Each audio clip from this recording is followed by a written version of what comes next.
Here's my realistic 3:30 a.m. morning routine as a girl trying to improve herself. I am obsessed with self-improvement.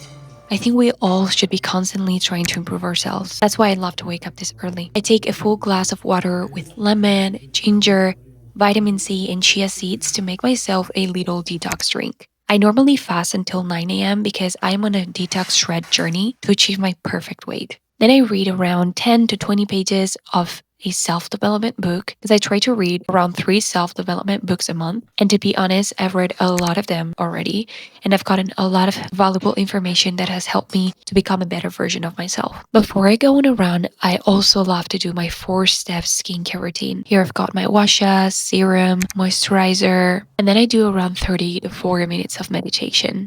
Some days I choose to do a cold face plunge, but other days, instead of that, I choose red light therapy. Then I put my shoes on in my run outfit and I go for a 5 a.m. morning run.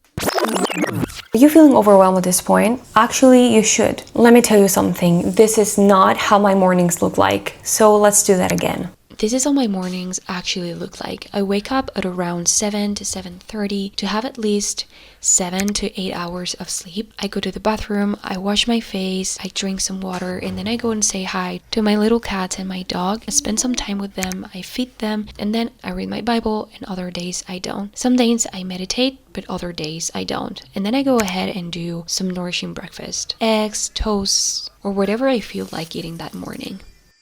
So if your mornings look like this more than the previous one I showed you, let me tell you, there is nothing wrong with you. You're just a normal person. I'm honestly very tired of this whole grinding hustle culture because it is sending a very dangerous message to all of us. It is making us believe that we need to follow a strict routine and follow some sort of steps that will make us happy and successful. It is actually making us forget how to live by putting us in this constant self-development journey, a never-endless journey. And this journey is a trap. I'm sure that you're so used to going online and watching all of these people telling you the perfect morning routine that you need to follow, this biohacking tip that you need to implement, this detox drink that you need to have every single morning, or this book that contains the key to success. And if you don't do all of this stuff, you won't be happy or successful. And yeah, I believed this message for so many years, and it made me miserable, and it got me in this loop of trying to improve myself, which ended up making me never accepting who I was. In the short term, I actually thought that these videos would make me happier because they gave me this sense of purpose and hope by making me believe that I could still do something else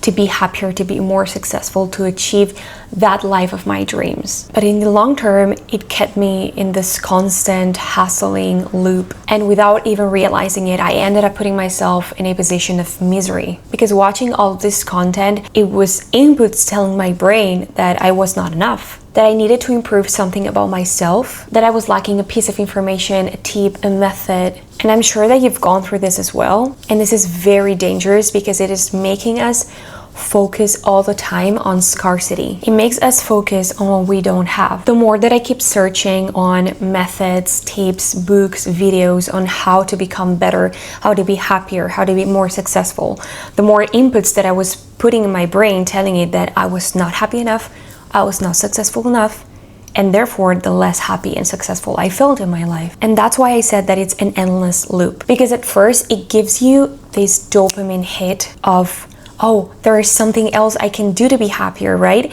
And it gives you this motivation. But in the long term, it's contributing to building a mass of anxiety and poor self-worth. And this actually happened to me, and it made me feel like I was never enough. And the more that I think about it, the more that I realize that I don't need anything else. Like, I just have all the information that I need to be happy. I don't need another mindset advice. I don't need another mindset tip or habit that I need to implement in my 5 a.m. morning routine. And I realized this lately because I started to look at how the generation of our grandparents used to live. They didn't have all of this information online available for them, but they were happier than this generation. Their generation had less anxiety, less sadness, less depressions, less mental health issues. So if I analyze the way they lived, I realized that they actually were content with what they had. The habits that they used to implement were very simple. Go outside, spend time with your friends, laugh, love, spend time with nature, be grateful,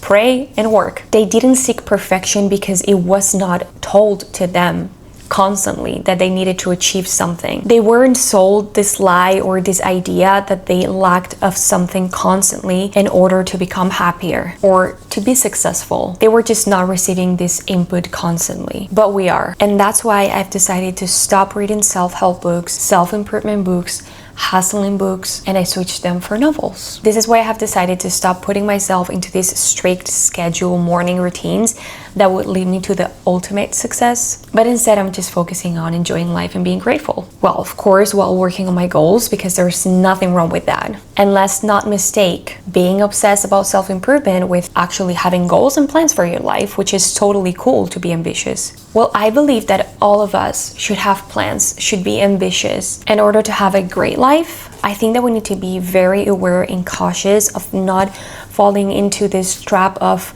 being obsessed about improving our lives 24/7. When I look at the generation that we're living in, I can see that more and more people are struggling with mental health, OCD, depression, anxiety, fear, and I've struggled with some of those myself, and I attribute a huge part of it to the fact that I used to compare myself with everyone on social media.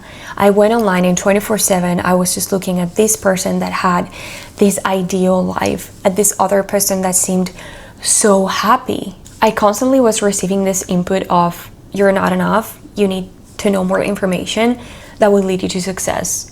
If you stay where you are, you're never going to be happy. And of course, this is going to cause sadness or anxiety or fear or just a sense of not being enough and being ungrateful. Because at the end of the day, I was telling myself that I was not happy. I basically forgot how to live this life. I was so obsessed with becoming this best version of myself that I forgot to spend time with my loved ones, to spend time with my friends, to be grateful for what I already have. So my life basically became this hassle project. I remember I did not allow myself to spend a whole afternoon with my friends in the beach or just walking or doing nothing with them because I thought I was missing on all this valuable time that I could use to build this best version of myself. I used to put like so many self-improvement tasks a day, like meditation, like self-improvement books, like trying to make more money any way I could, that I was never allowing myself to actually enjoy life. And if I did, I felt guilty because I went online and I watched all of these people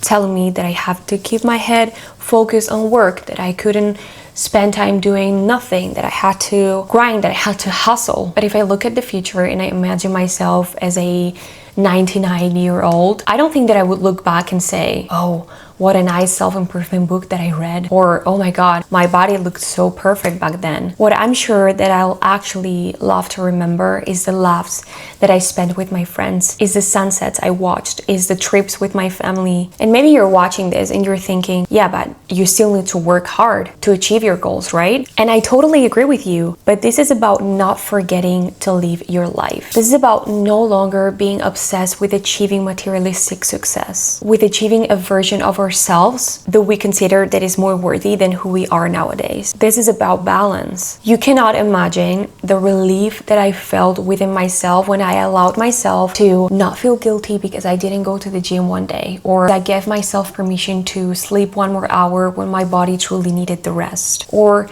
when I listen to my favorite music, or I pray to God when I go on my daily walks instead of listening to all of these self-improvement podcasts because I want to leverage the time. In a society that is telling me to always improve myself, to seek for perfection, in an online world that tells me that I need 100 different tips to be happy and successful, I choose to focus on what I have nowadays. I choose to be grateful for my friends, for my family, for my health, for my house, for the goals that I have already achieved, and not only focus on those that are going to be achieved in the future. I will choose to be grateful of the sun that is hitting my face while I drink my coffee in the morning. And while I still work on my goals, I will no longer compromise the present moments and the blessings that I have nowadays, wishing to be somewhere better in the future or wishing to be in a better place in the future. I was looking forward to share this and share this message out there with you guys, because this is something that I think in the past used to stress me out and I couldn't see it.